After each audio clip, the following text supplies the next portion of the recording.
Assalamualaikum warahmatullahi wabarakatuh. Waalaikumsalam warahmatullahi wabarakatuh. Para bapak ibu pengusaha kuliner, ya, kita bersyukur kepada Tuhan Yang Maha Kuasa bahwa pada siang hari ini saya selaku narasumber dari Universitas Pamulang dalam rangka kegiatan pengabdian kepada masyarakat, ya. Jadi saat ini kami ingin memberitahukan apa saja dan bagaimana posisi sebagai seorang pengusaha kuliner, sekaligus bagaimana memperlakukan konsumen yang menikmati kuliner yang Bapak Ibu sediakan. Hadirin sekalian,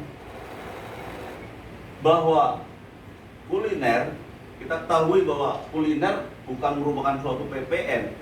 Jadi yang selama ini dikatakan bahwa 10% yang dikenakan oleh konsumen, sesungguhnya itu bukan PPN, namun retribusi daerah 10%.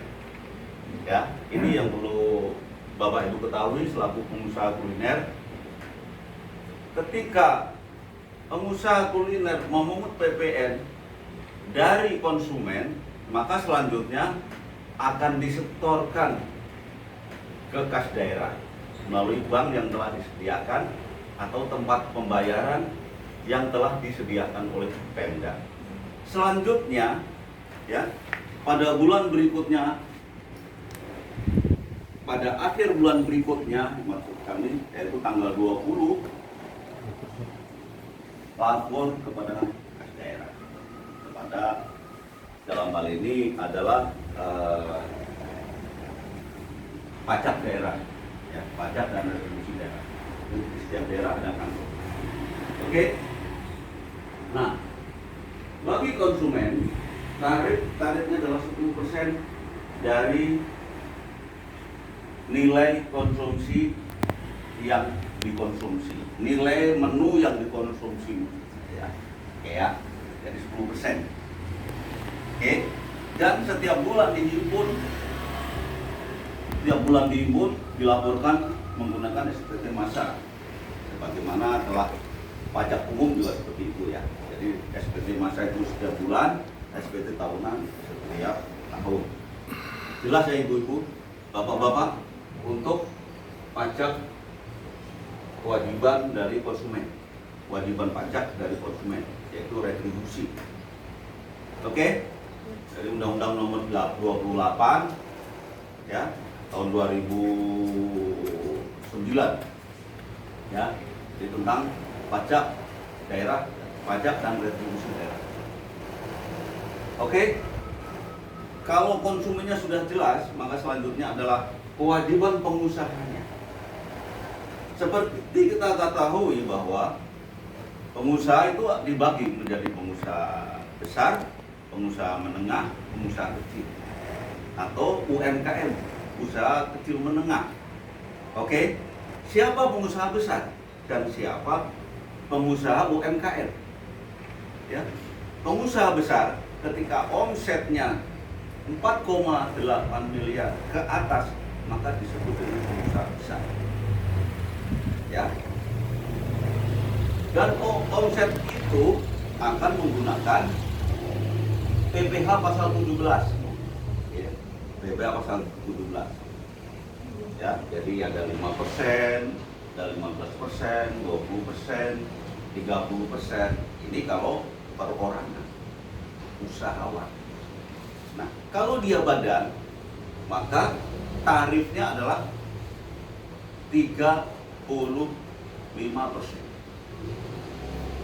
Ini kalau untuk badan. Misalnya usaha kuliner ini bentuknya PT, sebenarnya omsetnya besar, tidak ada pemegang saham sehingga PT.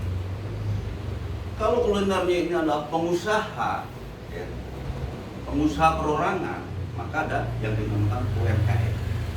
Nah, UMKM ini menganut atau dikenakan PPh final, ya, PPh final. Dasarnya adalah Undang-Undang Nomor 23 tahun 2018. Ya. Final. Berapa persen? 5%. 5% dari apa? Dari omset. Apa itu omset? Omset itu adalah penjualan. Ya, nilai penjualan. Sebelum dikurangi apapun, belum dikurangi gaji pegawai, belum dikurangi biaya operasional dan lain-lain, itu sudah disebut dengan omset.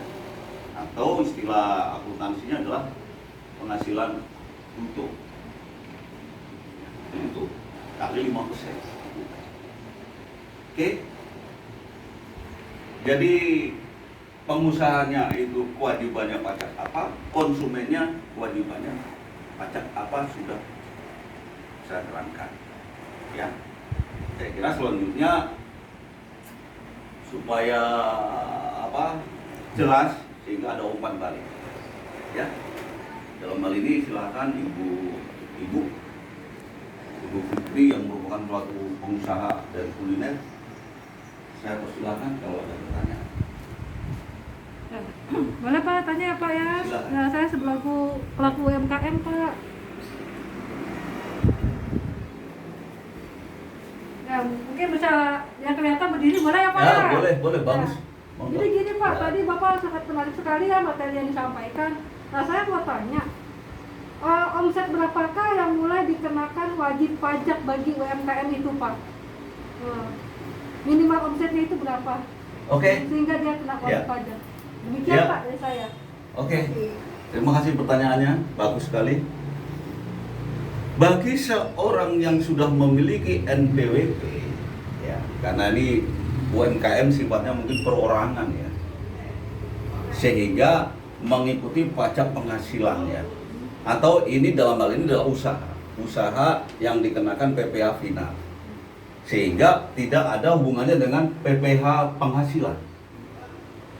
Jadi menurut saya PPh penghasilan yang dilaporkan setiap wajib pajak, setiap warga negara yang sudah memegang NPWP, itu kan dia punya kewajiban menyampaikan SPT tahunan. Tapi karena dia usaha kuliner, maka dia akan memungut daripada konsumennya sebesar 10% sebagai pajak daerah, sebagai pemungut. Nah, untuk PPh-nya ini kan nanti kena PPh-nya ini kan kena pajak penghasilan dari si pengusaha, ya, dari si pengusaha. Itu jadi si pengusaha. Lalu berapa? Karena ini PPh itu adalah PPh pribadi, ya, tentunya dikurangi penghasilan tidak kena pajak.